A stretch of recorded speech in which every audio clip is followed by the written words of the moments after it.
The governor has put a convicted child killer's execution on hold in a first-of-its-kind decision in Ohio. He's allowing time for Ronald Phillips to see if his organs can be donated before he dies. It is an extraordinary move, possibly unprecedented. 10 TV's Glenn McIntyre is live at the OSU Wexner Medical Center, where there is one of the only transplant centers in the state. Glenn. Kristen, if Ronald Phillips is allowed to donate his organs, this is where it would happen.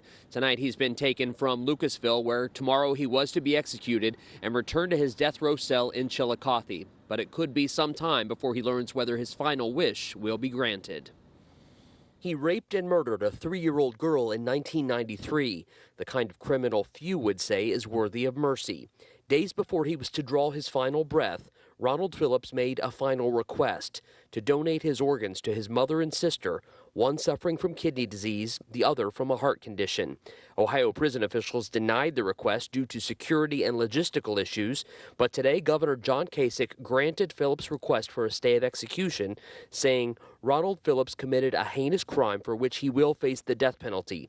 I realize this is a bit of uncharted territory for Ohio, but if another life can be saved by his willingness to donate his organs and tissues, then we should allow for that to happen. I think the governor did the right thing to allow more time for the medical experts, the ethics people to weigh in and to discuss this important issue. Richard Dieter is the executive director of the Death Penalty Information Center. He calls this development unprecedented. This is the first case I've heard where an execution has been stopped literally 24 hours away to allow even the possibility of an organ donation. It's actually been proposed a number of times that an inmate wants to give his organs, perhaps even during the execution, that they be harvested as he dies.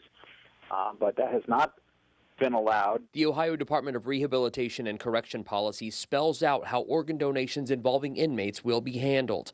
It dictates all costs shall be the responsibility of the inmate and/or organ recipient, and all inmate organ donations shall be performed at OSU Medical Center. And then once that... Dr. Robert Higgins is the director of OSU's Comprehensive Transplant Center. He says this case comes with serious questions, legal, ethical, and moral. Who is going to administer the procurement of the organs and how that will be done, in what circumstances that will be conducted, is really a challenging ethical question. And Dr. Higgins says even under normal circumstances, evaluating the viability of a donor can take weeks. Because of the complexities of this case, he believes that could take significantly longer. Plus, because Richard Phillips is a prison inmate, he would be considered a high-risk donor. His new execution date is July 2nd of next year. Reporting live at OSU Medical Center, Glenn McIntyre, 10 TV News.